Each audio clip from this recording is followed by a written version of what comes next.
But we begin tonight with the Supreme Court, which nowadays is acting more like a super Congress, with last week's rulings on affirmative action and LGBTQ rights, and on everything from voting rights to women's rights, labor policies, and guns. They have acted like unelected politicians and not a court. It's the result of a long game from a right wing that recognizes that they have lost the culture wars. So instead, they say, fine, we can't win at the ballot box, so here's how we're going to enact ultra-conservative policies. The court. It's not just what they personally want ideologically. It is what the billionaires who fund them want, to bypass the public and let these 6 people do the work for them. As my friend and colleague Mehdi Hasan writes, today's conservative justices are happily imposing their reactionary legislative vision on America, not just by interpreting laws, but by effectively rewriting them in order to implement unpopular policies that could never get passed through Congress. Separation of powers be damned. And unlike the courts of the last century, this court has completely given away the capacity to surprise. You know how each of these right-wing justices are going to rule, and they do exactly what you think they're going to do most of the time. That wasn't always the case. During the court presided over by Chief Justice Earl Warren from 1953 to 1969, Americans could genuinely wonder how the justices might rule on any given case. And you couldn't guess based on who nominated them or how conservative they were. Take Associate Justice Hugo Black, who'd been a member of the KKK as a younger man, yet was part of unanimous rulings in favor of school desegregation and legalizing interracial marriage. Or Justice Harry Blackmun, nominated by Richard Nixon, who wrote the majority opinion enshrining abortion protections in Roe v. Wade. And it was 2 Reagan nominees and a Bush nominee who joined with the majority upholding reproductive rights 20 years later during the court presided over by Chief Justice William Rehnquist. Another Republican nominee on that court took his conservative colleagues to task for their decision in Bush v. Gore, Justice John Paul Stevens.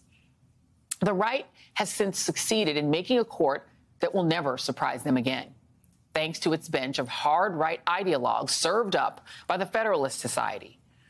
They have, just in the last year, on the John Roberts Court, succeeded in erasing 70 years of protected rights for women, Black Americans, LGBTQ people. And not just because the people who put them on the court are ideologues, but because they themselves are ideologues. Donald Trump put his stamp on the court with 3 justices, including Amy Coney Barrett. Before Justice Barrett was picked for the federal courts and jammed onto the court despite an impending election, she was a paid speaker 5 times at the Blackstone Legal Fellowship, a summer program established to inspire a distinctly Christian worldview in every area of law. The Blackstone program is run by Alliance Defending Freedom. Now, if you're not familiar with the Alliance Defending Freedom, or ADF, you are familiar with their work. They've been designated an anti-LGBTQ hate group. The ADF represented the Colorado baker who refused to make a cake for a gay couple. And they've been involved in the barrage of anti-transgender bills being considered in states across the country. The ADF also wrote the Mississippi law behind the Supreme Court's decision throwing out 50 years of reproductive freedom in Dobbs versus Jackson Women's Health. And now they're behind the current case to kill the abortion bill mifepristone, an effort funded by billionaires whose names you have heard of or who don't want you to hear them. The Shadowy Donors Trust and Charles Koch and the Charles Koch Institute. Last week, the ADF scored a victory for bigotry and intolerance in the name of Christianity, thanks to this Supreme Court. Representing the evangelical web designer who never made wedding websites but didn't want to make hypothetical sites for LGBTQ couples who didn't exist. The Alliance Defending Freedom wasn't the only shady group backed by right-wing billionaires to have the court do its bidding, turning back the clock last week. The court also ruled in favor of Students for Fair Admissions in killing affirmative action in college admissions. Except Students for Fair Admissions involves no students. Just a 70-something-year-old white conservative activist named Ed Blum, who's waged a long war against anything race-based in public life. Blum orchestrated the challenges that led to Shelby County versus Holder, the court ruling that gutted Black voting rights. and later recruited white student Abigail Fisher in his previous unsuccessful attempt to kill affirmative action in a case against the University of Texas. After that loss, he pivoted, at one point telling a Chinese-American group in Houston, quote, "I needed Asian plaintiffs," but Ed Blum didn't find any. No Asian-American students testified against affirmative action. The Asian students who did testify did so in favor of affirmative action. But that didn't matter to this court. It helped that the dean of the School of Legislative Jurisprudence, Clarence Thomas, had his own long desire to kill the program he himself benefited from and thus to pull the ladder up behind him. The same Clarence Thomas whose own votes in cases like Citizens United have pushed dark money into our politics and whose billionaire benefactors do more than just pay for financial goodies and treats for him personally. They also hate the things that he and his right-wing colleagues are so eager to overturn, namely the will of the people. The will of the people apparently be damned. Joining me now is Michael Kirk, documentary filmmaker and director of the PBS Frontline documentary Clarence and Ginny Thomas, Politics, Power, and the Supreme Court, and David Jolly, MSNBC political analyst and former Republican congressman who is no longer affiliated with the party. Thank you both for being here. Michael Kirk, I do want to start with you. I watched your documentary.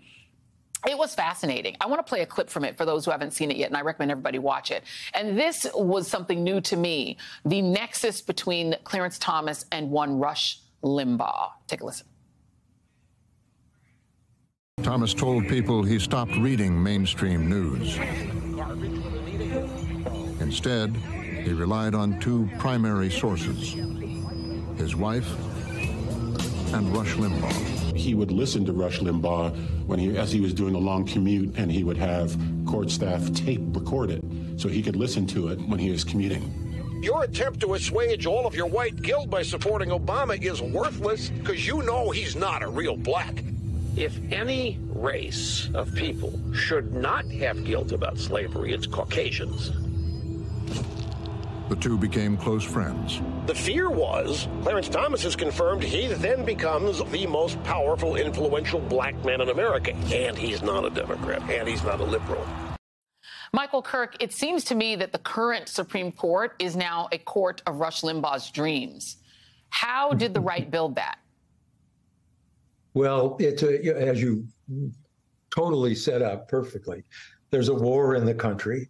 It's a culture war, as we know, but it's also a political and a war of about our institutions and in our institutions and the results of what our institutions yield.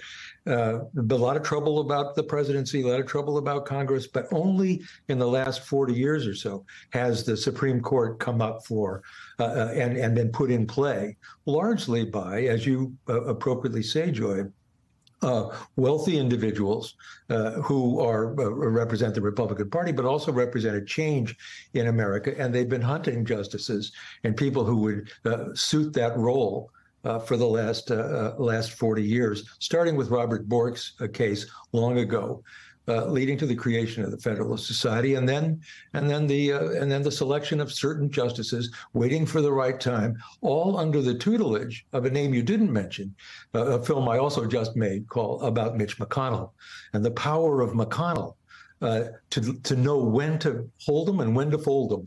And it's been fascinating to watch, and it is part and parcel of, I think, the last great fight in our democracy over an institution that people are increasingly feeling it's just not what it used to be. It's not fair. The justices are compromised in lots of ways, especially the conservative justices, and there's no calling them to do for what they've done. So it's a kind of tragic thing that's happening inside the court, and God knows what we used to think of as settled law is now open. It's open season on everything that has ever been passed before, and it comes from these justices who are not only ideologically driven, but are in a war and are warriors in that battle.